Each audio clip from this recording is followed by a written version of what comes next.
day two of the 7-day mini exporting masterclass.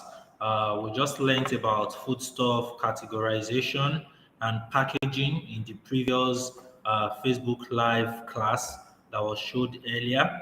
So this is the what we are going to be considering in day two of the mini exporting masterclass. So, like I said in the previous class, that we are going to be focusing majorly on foodstuff exporting because the opportunity in foodstuff is very high. It's very high, and there are several, loopholes to be filled in the value chain of foodstuff exporting. And so, mini exporting is not only about foodstuff. You can export whatever you know that is in demand out there in other countries or whichever countries that you're actually targeting or focusing on. So, but when it comes to food stuff, due to the fact that every African in all African countries, majority of them aspire to travel out of the country. Even those that are in Africa are still looking out to travel to maybe the United States, to the United Kingdom, to somewhere in Europe, Asia, Australia, and all that. And most of the time, when you see these people travel out like that, they still want to eat and the food, the local food that they left here in their country. So these local food stuff or traditional food items, they are high in demand over there. So this mini exporting class is not just for Nigeria and Nigerians alone. It can also be implemented and used by other African countries, West Africa, Central and South Africa, because there's really no country you go around the world that you won't find Africans in general. In diaspora, there are several Africans out there. And if you look at the some of the statistics mentioned in the last class, the millions of Nigerians that are out there, and their remittances per year is in billions of dollars.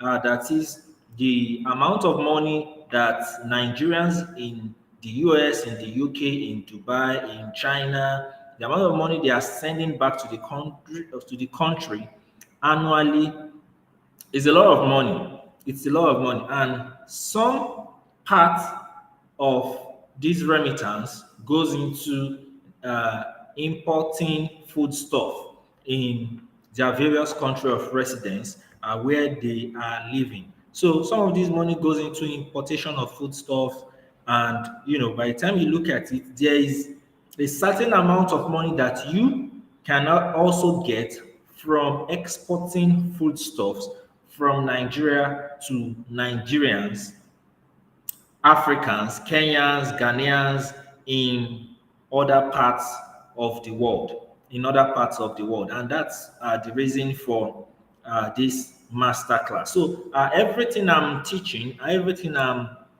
discussing are from my book A to Z of Mini Exporting in Nigeria. A to Z of Mini Exporting in Nigeria. So, and that's the reason why we are having these free mini exporting master classes. This series, it's going to last us for 7 days. So I'm going to be summarizing and looking into the entire foodstuff exporting value chain. So the first thing is how to make your first million exporting foodstuffs. So how to make your first million exporting foodstuffs? You have to actually look at that. Is it possible for you to make millions exporting foodstuff or not? Is it something that it's actually possible? Is it something that you can do, or it's something that can actually not be done?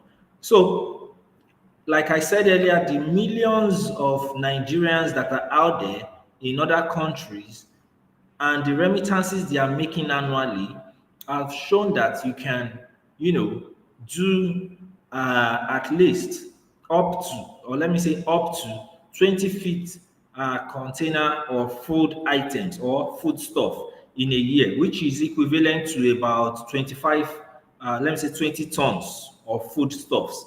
So if you are pushing out 20 tons of foodstuff monthly, on a monthly basis, to, let's say, to the US, UK, Dubai, Qatar, Lebanon, China, Japan, Hong Kong, Canada, Australia, France, Italy, Georgia, Turkey, Estonia, Finland, to all these countries. So if you are doing that, you know how much you can actually be selling your food item, whether processed or unprocessed. So if you look at the destinations I just mentioned now, so let's say what you do is you are sending a ton of food stuff to each of these countries, or maybe 100 kilogram here, 200 kilogram here, 300 kilogram here, 50 kilogram there. That's the basics of mini exporting. So that's what mini exporting is all about. You are pushing these food items in bits, in smaller kilograms to buyers out there. For some of us that already we have clients who are now very established in their country of residence and have big or large African restaurants or supermarkets, and they are buying, they are buying major foodstuffs or food items in, let's say, maybe 40 feet containers, in multiples of containers, in tens or in hundreds of tons, you know.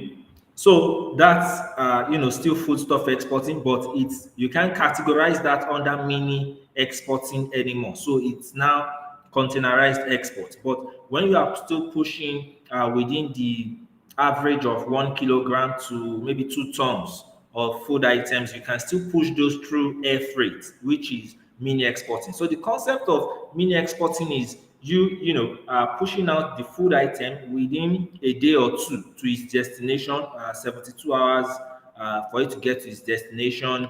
You pack the food item or the product into a box, and you ship it out through air freight, through the airport, and in less than a week it gets to the buyer. Meanwhile, if you are going through the containerized sea freight, it could take months for it to get there. So when you get clients who have trust in you, who are now ordering for different food stuff from you, and you can average about 10 tons, 5 tons in a month that you are shipping out or that you are sending out, you make millions from there. You make millions from there. Now, what are the things that that might not that might be in your way, not allowing you to make your millions easily, is if maybe there's someone who have actually made a request from you or ordered a particular item or product from you, then it didn't turn out well. Maybe they asked you to ship, to send them crayfish, for instance. Then you made the crayfish, you bought the crayfish at the market, and you just grinded it, packed it, and sent it like that. And you didn't take time to actually, blow it, dry it in the sun, make sure it's very well dried, try to source, or even sieve if you have to, like, to separate the sand, the stones, and all that. Maybe you have to first wash it, then after washing it, you dry it. After it's dried, you sort it out to make sure that you separate the whatever that is not crayfish in the whole thing. You separate them, then you grind the crayfish, you package it, seal it inside nylon and all that, then you send it out. So that by the time they are consuming it over there, they know that what you send them is quality. What you send them is very good. So even if it is expensive, even if your price is expensive and they're like, oh, we can't continue to buy this product or item from you because it is expensive, we have someone who can sell at a lesser price. If that person sends his own product or her own product and they find out that the quality difference is wide, they will still come back to you to purchase or to buy your own product. So these are some of the reasons why some people they go into the food stuff export business and they don't make good sale, because when a client has already tried them out and they see that the product they sent is not that good or is not even up to par, they will just, they won't buy from them anymore. For instance, sometimes ago, I recommended someone to make a supply for palm oil, for palm oil to a particular country in the EU, and the complaint was just too much, up to the point that the client actually found insects inside the palm oil, inside the packaged palm oil. So of course, the client will not want to buy the same product from the same supplier anymore. So these are the things that actually limit how much you can make when it comes to foodstuff exporting. So it's not really about uh, the price; it's really about the quality of the product that you are selling. And now in foodstuff exporting, you might be looking at, okay, do you have to produce your own product, or you can just go to the market and source the product?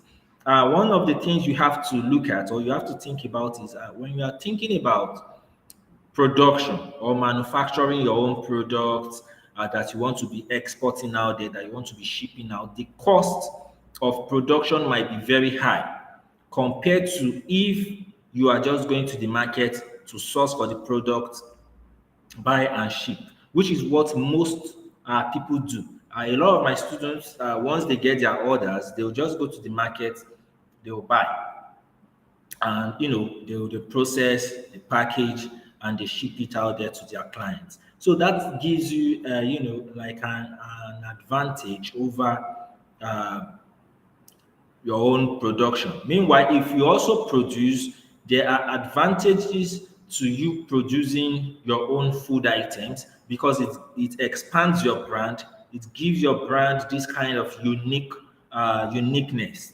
You create your own brand story. People know what your brand stands for and all that. Then because you are the one doing your production, packaging and all that, that means you want to get some certifications to back up your name or to back up your brand, like maybe Standard Organization of Nigeria number, maybe NAFDAC number, halal certification, so all these, that by the time it gets there, buyers or clients are willing to pay extra for all these licenses and certifications that you already have for your product, because now your product is now looking international, of global standard. But it also doesn't mean that that same product that you are packaging, that you've gotten different certifications or licenses for, it doesn't mean someone else can't just go to the market, source the same thing, and just process, package, and also ship it at almost the same price as yours, even if it's not even higher than yours. So it doesn't actually mean that such can't happen. The basic thing is just you having your client and you being able to make shipment to your client. So when I say you having your client, sometimes we think you getting buyers, clients can be like a very complex thing. No, it is not that complex. You can actually look within your circle, within your inner circle, like your friends, your family, relatives, colleagues. You can just start from there. Very simple and very easy. Maybe you have a cousin, a niece, a nephew, you have an uncle, an auntie, maybe a younger sibling, an elder sibling in maybe the US, the EU, and this particular family member of yours might be telling you that, oh, I don't need those products because maybe I don't eat them in the US, I don't eat them in the UK. But on his street, or on the same in the area or community where he's living over there could be like an African store or an African restaurant around that he can just approach and on your behalf talk to the owner of that store. And like that, just like that, the owner can just, oh, let me try out. Do you have spices? Do you have so kind of spices? Do you have turmeric? Do you have, okay, how much will it get uh, for me to maybe buy 1 kilogram, 5 kilogram, 10 kilogram? How much will it cost? And by the time you give them the cost and the cost gets to the owner of that store, the owner can just look at it and say, oh, that's actually a good price because I buy it here at a higher price. So most of them don't know that their own product is more expensive. Some of them think that if I import this product from Africa or from Nigeria, maybe it's of lesser quality, or and maybe the taste will be bad, or maybe the hygiene it's going to be not what I'm expecting. But by the time they get the product and they sample it and they taste it, they look at it and say, wow, and the price is far lesser than what they will buy it over there. So I have clients ordering for finished products, not even the raw product or semi-finished. I'm talking about finished products like the household items that we have here, like our toothpaste, like our bathing soap, and all that. I have clients who order for these products here in Nigeria because by the time you compare the prices with what they have over there, the price we are selling it here is far lesser than what it is being sold for over there. So when you look at it, the client pays for the product here in Nigeria, you do all the packaging, you ship it, the client is going to pay for the logistics. By the time it gets there, don't be surprised that even with all the calculations and all that, he is still making profit by the time he also sells it over there. So there are several, like maybe Nigerians or other Africans out there that what they do is they bring this product in bulk from here, from Nigeria, from Africa, and they sell it to other Africans in their country of residence, maybe in Canada, maybe in Australia. They will sell it to other Africans, to other Nigerians there, and they make profits. And that's what they are doing as their own day-to-day business. And there is no food stuff that you can send out as long as it's not on the ban list, on the list of items prohibited to enter into that country. As long as it's not on that list, you can send that, you can ship that out. So a lot of people have asked if someone can actually make millions exporting foodstuffs, and I can tell you that's one thing that I've done over and over and over. So one of the things when it comes to foodstuff exporting, the basic thing, because the first thing first is for you to get clients that you can do business with. Without you having clients you can do business with, there is no business. In all our exporting classes, one of the things I let our students know is once you don't have a client, once there is no buyer, once there is no importer, exporting is not happening. So even if your buyer is in Ghana, even if your buyer is in Cameroon, Niger, Benin Republic, that's exporting.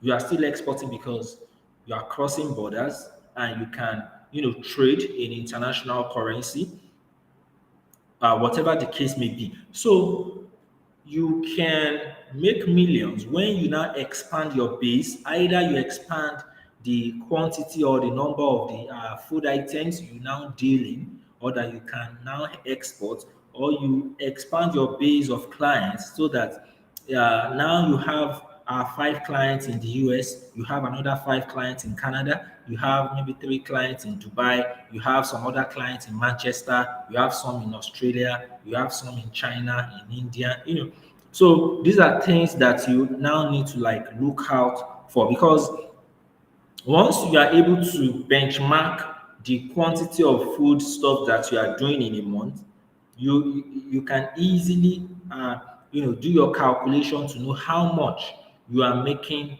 from each shipment and how much you are getting in a month, in a year. So there are some clients that they only buy maybe once in a year, and it will be in large quantities. Some clients will only buy from you twice, from some clients maybe once in a quarter.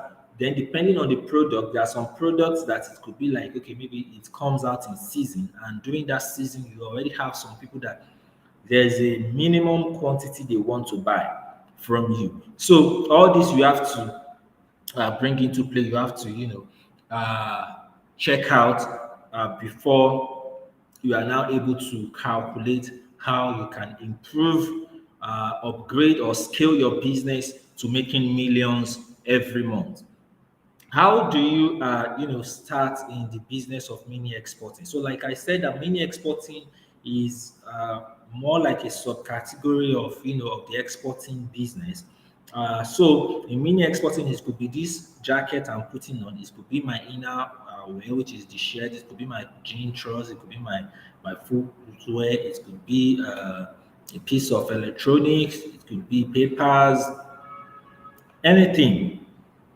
But you are not just exporting in containers, because you are not exporting in very large quantities.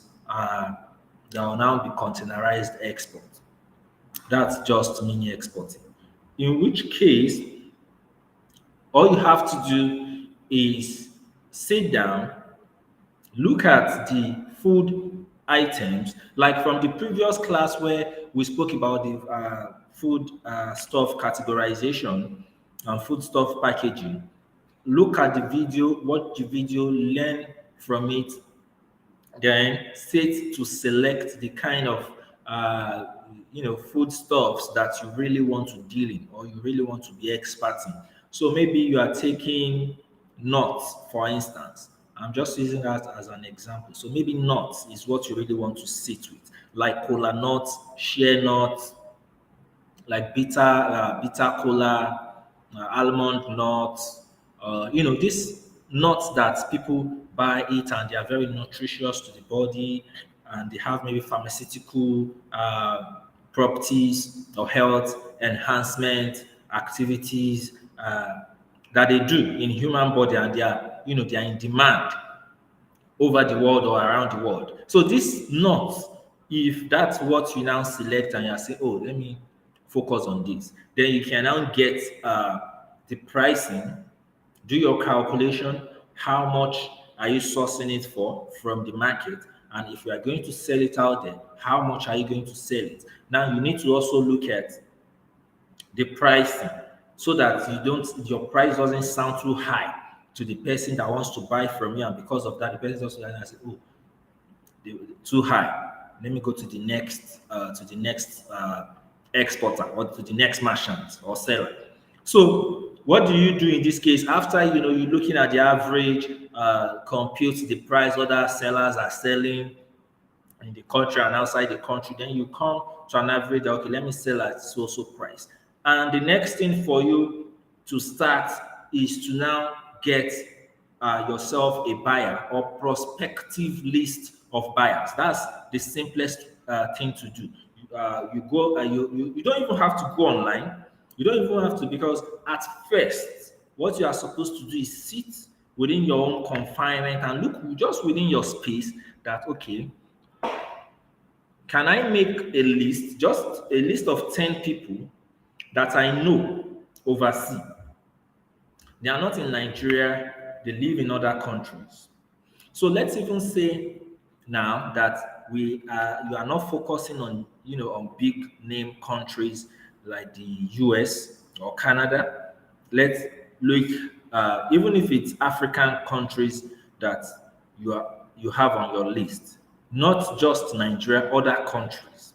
So if you can have that kind of list, and have 10 people on that list, from those 10 people, that's 10 prospective clients you already have. So from those 10 clients, you can now start communicating, start talking to them, and from there, maybe you got one who said, okay, you know what, send me sample of this nut, or let me buy a little that I'm going to use as sample around here. So if the people who consume it or who eat it, if they like it and they want more, then I'll order for more. So sometimes that's one of the things you have to incur as your own marketing or advertising cost, which is to get your own products or food items or foodstuffs. Then you send it out there for prospective buyers, prospective importers, or manufacturers, store owners, pharmaceutical outlets owners over there. So they can now consume it, look at it, and say that okay, this product is going to be very good. I want more. Or maybe no, I can't buy more of this product. So that's one very easy, simple way of doing it. You don't have to pay anyone money. You don't have to do any Facebook sponsored ad. We'll come to that later. It's still important in in scaling your business. But at first, you can just sit down and look within your space and say, okay, what's the list, like 10 lists of prospective buyers that I can work with. And now from there, you can now start sending them messages and relating, calling them, letting them know, okay, you have so product, and you know that there are people, a lot of a lot of Africans or lots of Nigerians in this country, and you want to make a supply of this nut to them, and this is the price, which is very competitive, and has loads of advantages. And you offer them commission also, so that if they are referring your product, or if they are referring you to other people in their community around them, or to store owners, they also get something from it. And from there, you can have something good coming up or happening on your behalf. So that's one way to to start in mini exporting. So from there, you can now create social media accounts for yourself. Start pushing on the social media side. Do advertisements and all that. Start telling people about what you do and why they should, why they should buy from you and all that. So this also scales your business, because now you are marketing to people that are outside your circle, not the family, friends, colleagues, and all that anymore. People that maybe you grew up with, you already know each other, but now you are looking at people you don't even know at all. So which means you now have to do your marketing extensively, from other spaces, which in the series. In this series, we are still going to fully talk about what mini exporting marketing is all about, and how to take advantage of the social media space when it comes to mini exporting or mini export marketing. So now, when it comes to foodstuff exports, because of the things that have happened in history about Nigerians being fraudulent, Nigerians, not actually keeping to terms, in the sense that, okay, someone in the US asked you to send, let's say, snail, maybe smoked, sun-dried or oven-dried snail, and and paid you, let's say, 200,000, 500,000 naira for maybe so kilogram or gram of snails. And then by the time you are supposed to do that, make that shipment happen and all that, all you were giving was excuses, and you couldn't make up your own end of the bargain after collecting the money. So there have been several cases like this whereby it makes the guy over there not trusting, the average exporter or the average merchant to do business and send them money ahead. So in this case, you might have to now use your money to actually finance the request or the order that you have. So maybe the person is asking you for 5 kilogram of smoked catfish, 5 kilogram or 10 kilogram of smoked catfish, for you to send it to. So now the person is expecting that you go out there, you do the whatever you have to do, get the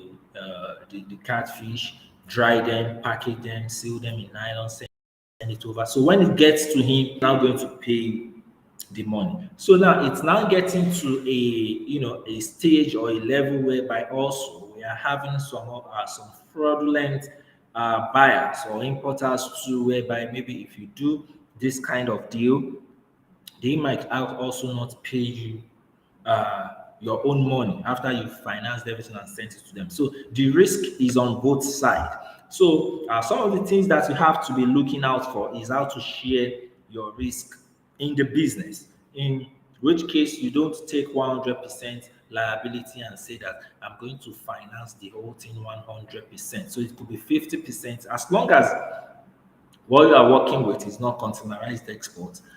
This is mini export that goes through air freight. And if you look at my previous class in the foodstuff categorization class, one of the things I explained is you don't have to do export documentation. Excuse me, documentation like you do when you are exporting using sea freight, containerized cargoes, all those licenses and document, extra certificates and all that you have to send with the bill of lading for the buyer to be able to clear his container when it gets there to the port of destination. You don't do that with mini exporting because this is just not much food items or foodstuffs, doesn't weigh that much. So because of that, you should never take 100% risk on what you are actually sending out there. So there should be a way in which you are going to be splitting that risk or liability with the buyer. So maybe the person is sending you 30%, maybe the person is sending you 50%, So, and there can also be, depending on your pricing or how your pricing is, it might be that okay, I'm going to be charging for logistics, so you have to pay for my logistics, and you have to pay for that logistics now. But by the time the product or the food items I'm sending to you, by the time it gets to your country, your end, then you send me money for the food stuff that I sent to you. Or maybe you send me money covering the food stuff, the items, and all that. Then after it gets to you and all that, you pay me for logistics and for service. So that's one very important thing that you have to look into while you are in the business of exporting foodstuffs. In the business of exporting foodstuff, I have a different list, different request list. You can have a request list that can have 100 items on it, 200 different items. So some of these items are sourced from markets. Some of these items you have to source them from supermarkets. Maybe they are finished products, finished goods, that you have their canned goods, or maybe they are even drinks, herbal drinks, concoction, traditional concoction, prayer water, anointing oil, all these kind of things. It's bought and you ship it out there. These traditional wares that Yoruba people call asho ofi, or the one they use in headgear, gele, and all these things. There's a lot of requests for it out there because our people over there also party. They party a lot, and when they are partying, they have to put on their traditional wears, and all that, and feel at home. Feel like they're actually in their, rural community in Nigeria. So and they want to feel that. So because of that, they buy all these things. So you see, like a friend, a colleague, who used to come to Nigeria and travel back to the US, from time to time. Whenever she's in Nigeria, she buys a lot of dresses, a lot of wares, lace, Ankara, different kind of wares. What does she do? Some of them she is going to sew them here. She will sew a lot of it here, so that by the time she gets back there with those wares and all that, she'll sell it. She'll sell it. So that's what she do. She doesn't pay extra for her luggages because it's just like normal. I'm coming back to my country to the US, and with those luggages, she won't be taking like a lot for herself. Maybe just what she's putting on, all the luggages, wares that she's going back to sell, and that's what she do.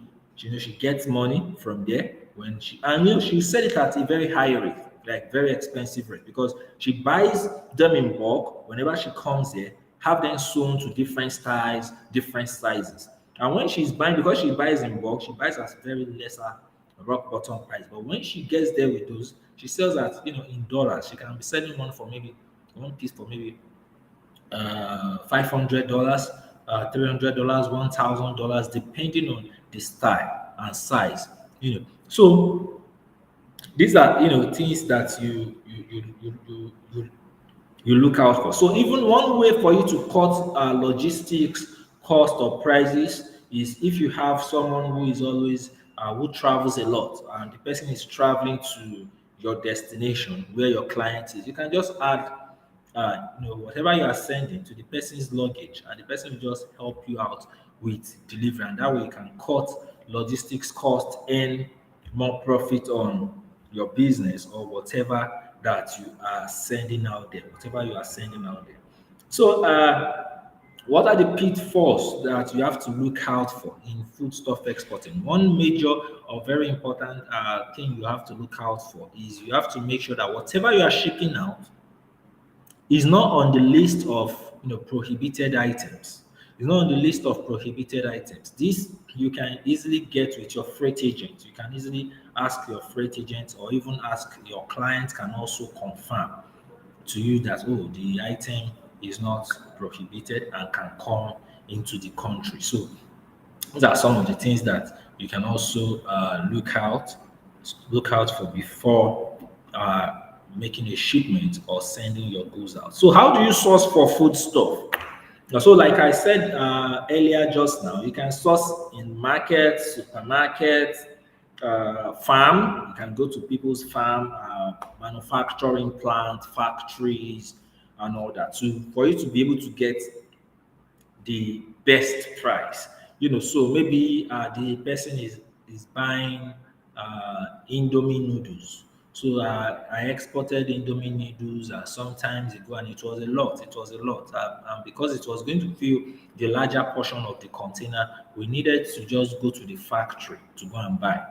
So going to the factory gave us an edge so that we can buy at a regulated price that is lesser than what we have in me just going to a store by the roadside or a supermarket by the roadside. So we're able to get prices that we can't just get. So these are some of the things that you have to look out for when you are going into foodstuff exporting. You need to know the market that people don't know about. So there are markets. There are some markets that people only come there maybe once every 5 days. There are some people only come there maybe once every 3 days, once every 7 days, that kind of thing. So there are different markets like that, depending on the product that you are searching for, or what you want, or that your buyer needs over there will now determine the kind of market you go to buy those products. Because when you are buying the product, you need to buy at a price that by the time that you won't even be able to tell people how much you bought this, because you don't want them to know that it is that cheap, or that it is that the price is that less. So there are some places, like if someone is requesting for palm oil, there are some places in Ondo State or in Ekiti State where you get very quality, very good palm oil with low calories or cholesterol, and very neat, very fine, but the prices are very, very low. So what you are spending money on is logistics to load. Maybe you are loading them into a bus or into a truck, and you are moving them to Lagos. So you know how much you are going to spend. So you know that your money is going into logistics. By the time it hits Lagos, or you bring it to Lagos, then you can do your calculation of how much you are going to sell to your clients, so that now your clients can now look at it, and both of you can now negotiate your pricing, how much he or she is going to buy, or and all that, then come to an agreement. But you know that at any pricing, there is a margin of profit that you shouldn't make less than. And you know that, okay, with the pricing, because of the market where you want to get that food item or that product, you are still making your profit margin. So this is actually one thing that is also very important. You having to know all these markets. So the knowing these markets is not complex like you can think. It's just you just have to put the word out there that, where can I get the best so products at a very cheap price? And people will start mentioning markets, different markets for you, where you can actually go to make all this happen. So you go there and negotiate, make inquiries, let them know, okay, we want to buy yam. well, how much is so yam, how much is this yam, what's the price, if I buy so quantity, can the price, you do your negotiation, then you can use that to also get contacts. You can use that to also get contacts. So now, one of the things that you can do about getting contact is when you visit these markets, you let the market men and women know that, oh, you have a request or you have an order coming up, and you can call them to come or to send these items to your own, to whoever you are. Like, maybe the product is sold in Ekiti State, or in Ondo State, or in Abuja, and you live in Lagos. But because you've been to that market previously, you've met like 4 or 5 different market sellers. You have their contact, their phone numbers with you. Just call them, let them know what you want, because you've already explained to them the kind of products you need or that you want from them. So maybe you already told them that, okay, for this item, whenever I make a request from you, make sure it's dried, or make sure it's like this, make sure it turns out this way before sending it to me. So you can now make your order and they can send that item to you. So this is very important, that you compile this kind of list. Some people already have this list, you can get it from them. For some, maybe because they frequent also market or that market or this market, they already have some people they know and have their phone number. So it's all about you trying to compile. So depending on the food item or food stuff you select, like I said earlier in the class, that you select that you want to work with. So that's what you are going to just sit down to work with. Then you now look for the market where you can get the cheapest pricing for that food item or for that food product. Now, the advantage you are going to the market to source for our food products, food items, gives you about you over production or manufacturing the same, is that it gives you a good profit margin. It reduces your stress. It reduces the stress over your request or over your orders. You can't just, for instance, you can't. Okay, all you just once you get to market, you buy, and whatever what you have to do is maybe to make sure that what you are sending out is well dried. Then after making sure it's well dried, you package, you seal, you send, you ship it out there. So if you now look at it, and with something you have to, you are producing yourself into, maybe you are converting to finished products, it takes more time for you to do that. Maybe you have to, you machine dry, because now you are not just selling to people who are overseas, you are also selling to people who are in the country, in Nigeria. So there are some of us like that. We already have our own product that we are selling here, and they are doing fine. So now, what we are trying to do is we are trying to scale our brand, scale our product, scale our business by exporting or by shipping to other countries, other people in various parts of the world. This is very fine and this is very good. But where I'm going to is, sometimes depending on the client that you want to sell to, depending on the client, there will be some clients where by the time you tell them that, okay, so this product is 500 gram, it costs 1,000 naira. Because we are all Nigerians, and the person you are talking to is born and bred in Nigeria, and he could just pick his phone, call his sibling, call someone at home and say, oh, how much is so, and now I said, oh, that product, it is 200 naira. Now he calls you and say, oh, 1,500 gram of this product, you said is 1,000 naira, but it's 200 naira. They are selling it in Nigeria. So now it looks like maybe you are charging too much. So you have to now break it down and let the person understand that this is a finished product that comes with certain quality, that the raw materials were sourced differently, we've processed, we've done this, we've added several things. Maybe once it arrives, once you get it, you consume. Once you get it, you are eating, you are consuming it straight away. It's not like you have to do anything to it. Then, if the person understands, the person can actually say, okay, send the item to me. But for some people, they will just say, oh, don't worry, I'll buy from another person, or maybe I'll buy from another merchant or seller. Now, the difference between that your product that you that is a finished product that was produced and gone over, done a lot of things to, and the one that person will supply, there might actually not be much difference, because maybe the person too just bought it, turn it to powder, and and all that. There might not be much difference in maybe the taste, in maybe the quality, and so you have to look into both sides depending on the client that is you are negotiating with or that you are talking to. So your client might look at it and say that fine, I'll buy, and the client might also be looking at it that okay, let me pass because of the price. So in your business strategy, in your mini exporting business strategy, you have to decide whether you want to play both sides. That even though you are pushing your own branded self-produced products, if a client doesn't want that, you can still offer them what's in the market at a price that will be lesser than the product that you are producing.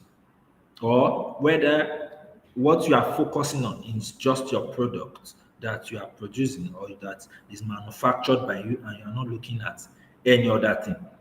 Or maybe for most, like I know, they don't even try to go into self-produced or production of food items, foodstuffs, and all that. They just go to market source, package, and send. Maybe if that's what you want to focus on. So you selecting this is going to build the foundation of your mini exporting business, your foodstuff export business. Let me tell you. So you have to first plan. You have to plan this. Am I going to be producing, or am I just going to market to source for the product?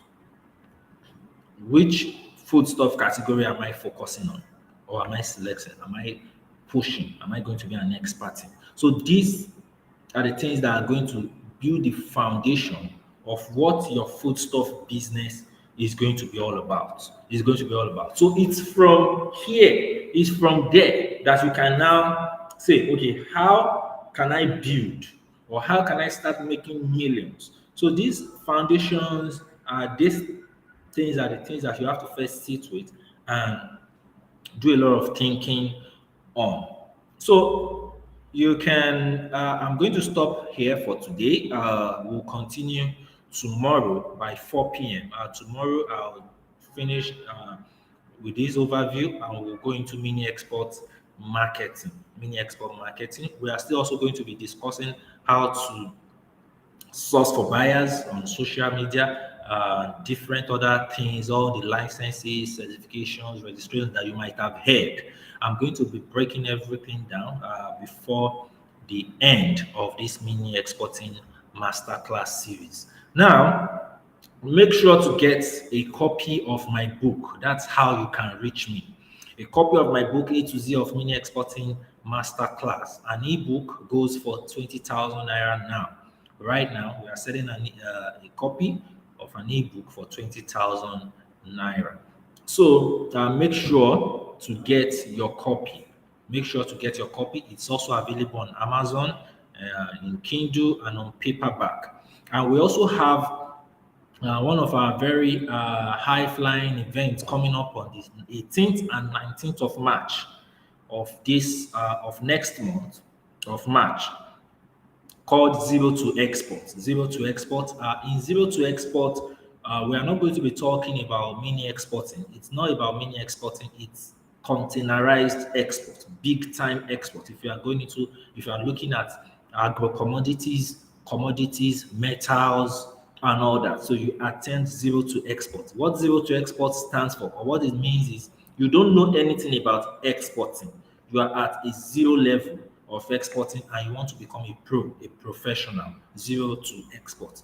And it's a registered trademark of the Lagos School of Export Management, of which I am the executive director of the school. And I'm also going to be releasing a book I've already written in the past, but I'm rewriting it, working on it now. A to Z of exporting in Nigeria. It is not A to Z of mini exporting, just A to Z of exporting in Nigeria. It's focusing on containerized export and how you can, become a commodities export guru and person in the Nigerian industry. And you can also reach out to me for one-on-one coaching, one-on-one mentoring or mentorship, but it is not free. It doesn't come free. So thank you very much. See you tomorrow by 4 p.m.